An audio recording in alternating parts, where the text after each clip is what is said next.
السلام عليكم. النهارده فيديو تاني بخصوص معرض اتحاد الحمام الرسمي المصري ان شاء الله يقام يوم 29/9 بإذن الله. عايزين نتكلم كده في نقطة مهمة، بس قبلها كان اخونا احمد شريف نزل فيديو ازاي تجهز الطير بتاعك اللي هو ينزل معرض. الفيديو ده مهم جدا ولازم كل الناس اللي هتنزل معرض بحمام تشوف الفيديو ده.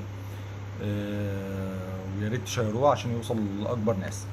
النهارده انا جاي اتكلم معاكم في نقطه ان هم بقى الحمام اللي ننزل بيه المعرض. يعني انا النهارده راجل ما نزلتش معرض قبل كده وغاوي حمام مراسله، فايه الحمام اللي عندي اللي ينفع اختاره عشان انزل بيه المعرض. هنتكلم ازاي اختار الحمام اللي عندي. يعني اختار من الحمام اللي عندي حمامه او اتنين انزل بيهم المعرض. قبل ما نتكلم في الحاجات دي، انا عايز بس انوه على نقطه رئيسيه بس في الحمام المراسله المصري، اللي هي اتواب الحمام المراسله المصري. احنا عندنا في اتواب رئيسيه او ابواب رئيسيه في الحمام المراسله المصري. ايه هم الابواب دي؟ هم 7 ابواب. والكلام اللي هقوله في الفيديو ده كله ده مش كلامي ولا ذوق الشخصي في الحمام ولا ذوق اي غاوي في الحمام. ده كلام اساتذتنا اللي هم رسخوا الكلام ده في الحمام وعملوا بيه كتب عشان كل الاجيال تتعلم منها، سواء احنا او اللي بعدنا او اللي بعدنا. فالكلام ده مش وجهة نظري او مش ذوق شخصي لغاوي معين، لا ده كلام اتفق عليه غواة كتير جدا ان ده تقليب الحمام المراسلة المصري. الاتواب الرئيسية في الحمام المراسلة المصري، احنا عندنا 7 اتواب رئيسية في الحمام المراسلة المصري، وهم الاسود، الابيض، الاحمر، البديري، الازازي، المفصص، الانجليزي. دول 7 ابواب رئيسيه في الحمام المراسله المصري، وكل توب فيهم ليه تقليبه الخاص. بس في صفات معينه كده بيتفق عليها كل ابواب الحمام المراسله المصري. قبل ما ندخل على الصفات دي، عايزين بس ننوه ان في الوان مستحدثه دخلت الحمام المراسله المصري، زي الاصفر، الاحمر، و... وعندنا ما شاء الله ناس في مصر بدأوا يشتغلوا على الألوان دي كويس جدا. وفي الكريزلي بقى، ده حاجة على جنب كده، حمى شكلها لطيف جدا، جميلة جدا، وبدأت تاخد شكل جبار بفضل الله يعني. خلينا نتكلم على التقليب بتاع الأتواب بتاعة الحمام المراسلة المصري. أول حاجة هنتكلم عنها الحاجات اللي بيتفق عليها الحمام في كل الأتواب. يعني في حاجات كده، ال7 أتواب اللي احنا اتكلمنا فيهم بيتفقوا عليها. إيه هما الحاجات دي؟ أول حاجة خالص الراس. الراس كل ما كانت صغيره كل ما بقى فرد الحمام احسن. يعني النهارده لو فرد حمام متناسق جدا وراسه صغيره، الفرد ده بياخد ارقام اعلى في المعرض او بياخد درجات اعلى في المعرض. تاني حاجه العظم. العظم لازم طوله يكون من حوالي 3.5 سم ل 4 سم. تمام. العظم كل ما بقى مليان، يعني محمل، مش عظم نازل على الفاضي، كل ما بقى احسن.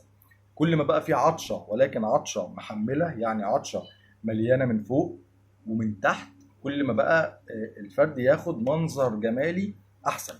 تمام. تالت حاجه العين. العين كل ما بقت اوسع في الحمام كل ما بقت احسن. كل ما العين رجعت وبقت ماليه راس الحمامه، والراس الحمامه نزلت من بعد العين على طول، ما عادش في حاجه من وراها، كل ما فرد الحمام مستواه بيبقى احسن وخلفه بيبقى احسن، وبرده في المعرض بياخد نمر اكبر واكبر. تمام. تالت حاجه نتفق الاتواب كلها متفق عليها الرجلين يعني طولها بيتراوح من 4 ل 5 سم. لونها بيبقى مايل للحمار شويه، في الوان بتبقى مختلفه شويه هنقولهم ان شاء الله واحنا بنشرح الحمامه لون. تمام. بعد كده هنتكلم عن الرقبه لازم تكون تلتين، يعني لا كبيره ولا صغيره، متناسقه مع حجم الحمام. بس ما ينفعش فرد الحمام يبقى قصير ورقبته طويله جدا، ما ينفعش فرد حمام يعني طويل شويه ورقبته قصيره، هتلاقيه مش متناسق. تمام. بعد كده الديل في كل الاتواب لازم يبقى 12 ريشه نازل على ريشه واحده. فرد الحمام بيبقى واقف زي العسكري بالظبط، واقف فارد صدره وديله نازل على ريشه واحده بس. تمام. دي الحاجات اللي بيتفق فيها جميع الاتواب بتاعه المراسله المصري. تمام. في بقى جماليات بتبقى موجوده، لو موجوده في الحمام ده بيزيد حسن، وبيزيد في التقليب، وبيزيد في اللي هو ممكن ياخد مراكز في المعارض. ايه هم بقى الحاجات دي؟ هنتكلم عليهم برضو واحده واحده، وده برضو بيتفق عليهم السبع اتواب بتوع الحمام المراسله المصري. اول حاجه من المميزات دي تركيب الحمامه في الوش بتاعها. التركيب ده يعني ايه؟ التركيب يعني مفيش مسافه بين الخلقه بتاعه الفرد وبين راسه، وكل ما الخلقه بتاعه الفرد طلعت بقت عاليه من هنا، كل ما الفرد زاد حسن. تمام. الشدق بتاع فرد الحمام كل ما قرب من العين كل ما زاد الفرد حسن وزاد جمال. تمام، بشرط ان الشدق بتاع الحمامه يبقى عريض بنفس عرض الراس بتاعت الحمامه. يعني ما ينفعش فرد الحمام يبقى راسه يعني عرضها كده والحمامه نازل عظمها على اقل منها، ده بينقصها لان كده بتبقى مخنقه من تحت، وده بينقص من الحمام المراسله. تاني حاجه العين كل ما بقت اوسع كل ما بقت احسن. يعني كل ما الراس بتاعت الحمامه العين اكلاها كلها ونازله من بعدها كده مفيش ريش او مفيش مسافه بين العين من ورا والراس، كل ما بقت احسن. جفن الحمامه كل ما بقى رقيق كل ما بقى احسن. كل الاتواب اسود ابيض، كل الاتواب مفيش فيها اختلاف، كل ما بقى الجفن رقيق كل ما بقى احسن. الخلقه نفسها، الخلقه الكشاكيش دي لازم تبقى مش كشاكيش عاليه قوي، وفي نفس الوقت تبقى اخده منظر جمالي في فرد الحمام. ايه المنظر الجمالي ده؟ بتبقى على منظر قلب، يعني الخلقه بتاعت فرد الحمام من قدام من وشه بيبقى على منظر قلب كده بالظبط، ونازله بانسيابيه، وبيكون لونها وردي في معظم الحمام. تمام. دي حاجات بتزيد فرد الحمام، بتزيده جمال. اخر حاجه العطشه بتاعت فرد الحمام، كل ما كانت العطشه مليانه ومحمله مش نازله على الفاضي ومش نازله فاضيه، كل ما بقت دي برضو حاجه بتزيد فرد الحمام حسن، وفي المعارض بتديله برضو وضعه في المعرض. دي الحاجات اللي بيتفق فيها الحمام المراسله المصري كله، والمميزات اللي بتميز كل فرد عن التاني. بعد كده هننتقل بقى لنقطه التقليبات، تقليب الحمام او تقليب الاتواب بتاعه الحمام المراسله المصري. هم 7 اتواب وتقليبهم بسيط، مش صعب، ما فيهمش بس الا حاجات بسيطه بتفرق توب عن توب تاني. هنشرحهم دلوقتي واحد واحد مع بعض. اول توب هنشرحه مع بعض هو التوب الاسود. مميزات التوب الاسود اللي هو بيبقى حامل عظم شويه، يعني بيبقى فيه عظم اكبر من الاتواب الباقيه. بس في حاجات تانية بنبص عليها قبل العظم. اول حاجه بنبص على الراس لازم زي ما احنا قلنا تكون صغيره، مفيش فيها اي مشاكل لا من قدام ولا من ورا. العين تكون واسعه. عين الفرد الحمام بتبقى لونها ملحي. تمام.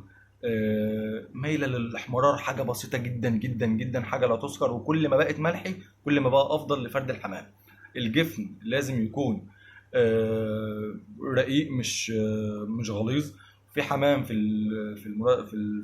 التوب الاسود الجفون بتاعته وكشاكيشه بتبقى عاليه شويه، بس هو الافضل ان الجفن يكون رقيق، مش جفن محمل او تخين. تمام. الرجل بتبقى حمراء، تمام، حمراء مش وردي، لونها احمر. الاظافر بتاعه فرد الحمام المراسله الاسود بتبقى سوداء. جسمه بيتراوح من حوالي من 20 سم ل 25 سم. صدره بيبقى صدر واسع وعريض.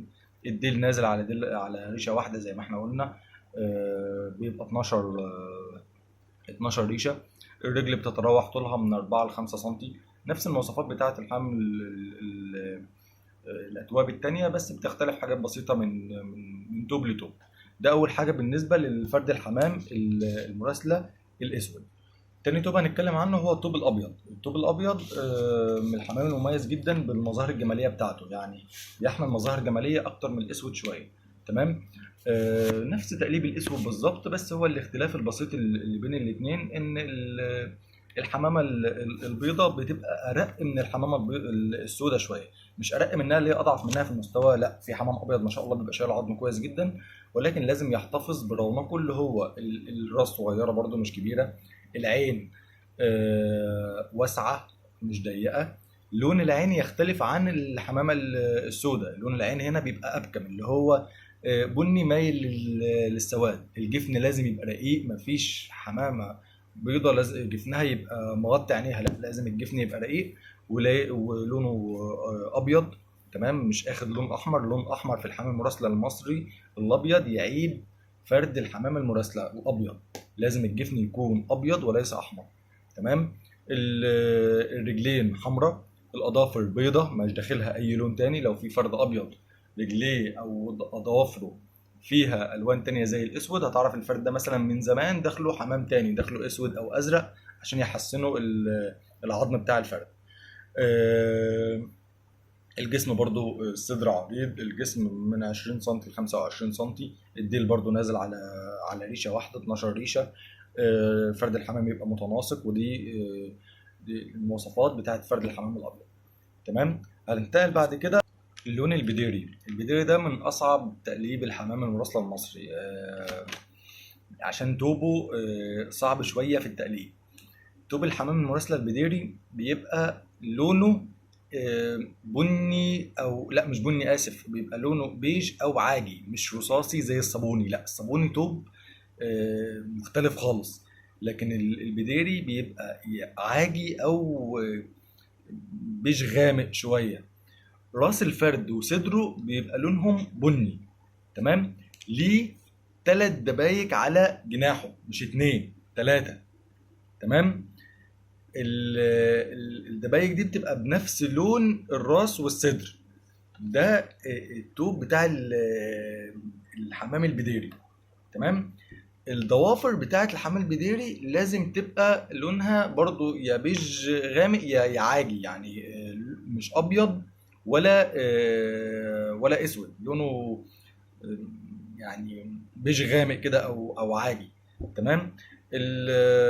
الفرد البدايره بتتمتع باللي هي بنسميها عصافير الغيه، يعني قصيره، متناسقه جدا جدا جدا، لازم تبقى متركبه كويس، دماغ الصغيره، عظمها لابس كويس. الحمى دي بتبقى حامله مواصفات جماليه اكتر من التوب الاسود اللي بيبقى يعني بنقول فيه قوه اكتر من البديري. البديري اهم حاجه فيه التوب بتاعه، العين بتاعته بتبقى واسعه، لون العين بيبقى ملحي، وجفون رقيقه جدا، جفون مش تقيله. فرد الحمام لازم جفونه تبقى رقيقه، وجفون برضو بيضة او مش غامقه عامه يعني. ده بالنسبه للبديري. البديري فرد حمام لازم يكون متناسق كله على بعضه، قصير، رجله قصيره مش طويله، رقبته قصيره، فرد حمام جسمه كله ماشي مع بعضه. الالوان بتاعته لازم تكون متناسقه جدا جدا جدا، ما ينفعش يكون في اي شبحنه او حاجه في لونه. ممكن الحمامه دي تبقى حمامه فرخ ولكن مش حمامه معرض. تمام. الحمام المراسله الاحمر، هنتكلم عن الاحمر اللي هو الحمامه المراسله، مش الفول كلر. في فول كلر اللي هو الحمامه كلها بتبقى حمراء، لا احنا بنتكلم عن الحمامه المراسله الحمراء. الحمامه المراسله الحمراء تقليبها بسيط جدا. هي الحمامه بتبقى لونها احمر، توب احمر بدون ما يكونش فيه تفصيص ولا النقط اللي هما بيسموها فرط رمان. لا، لازم التوب يبقى احمر من غير اي شوايب فيه. تمام. العشر من جوه لازم يبقى فيه شوايب حمراء. تمام. العش بتاعه بيميل للون البيج الغامق شويه، او مش هنقول ابيض، يعني بيبقى لون فاتح مش غامق. تمام. يبقى اهم حاجه فيه ان هو لونه احمر، مفيش فيه اي تفصيص او فيه اي شوايب في اللون بتاعه. تمام. الرجلين بتاعته وردي. تمام. الضوافر برضو بتبقى يعني بلون العظم بتاع الفرد اللي هو بيبقى لون عاجي برضو. تمام. العظم بتاعه نفس تقليب الحمام كله، التناسق بتاعه، الراس لازم تكون صغيرة، العين واسعة، العين لونها ابيض او ملحي عامة يعني.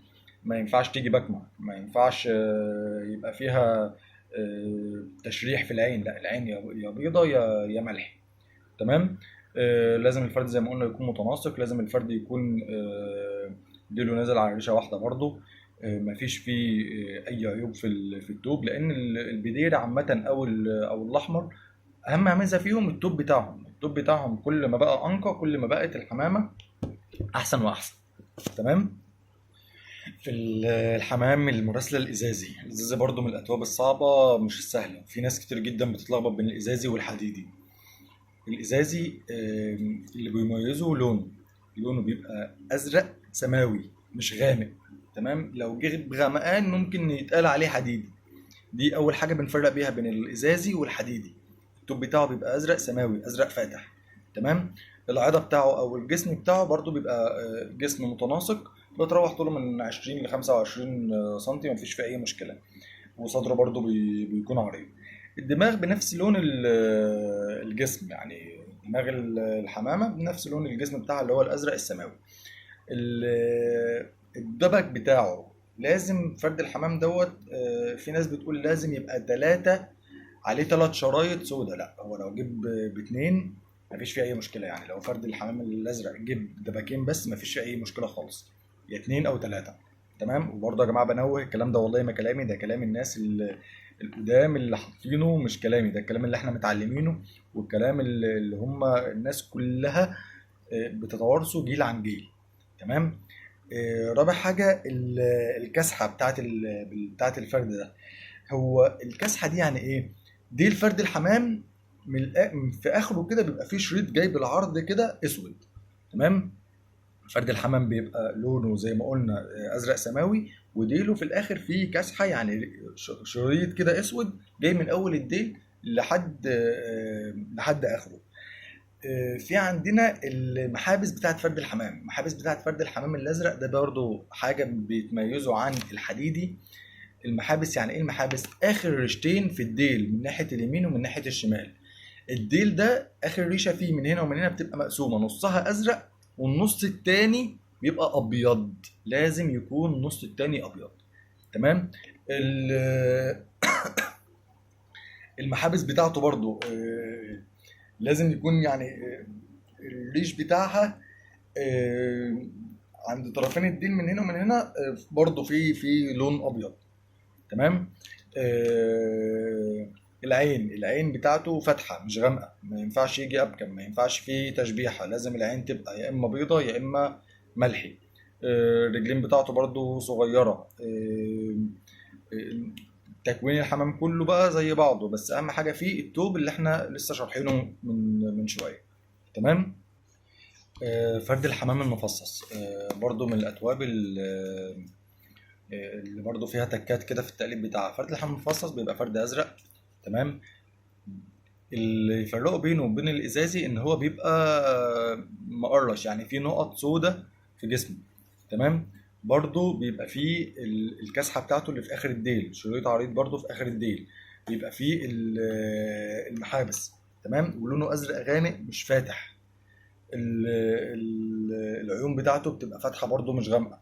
خلي بالكم في قرايشة بتيجي من ورا سود، بتختلف برضو عن المفصص. يعني المفصص حاجة والقرايشة حاجة تانية. القرايشة بتبقى ليها حاجات معينة كده بنعرف اللي ده يعني بيت أساسي مش جاي من ورا ألوان تانية.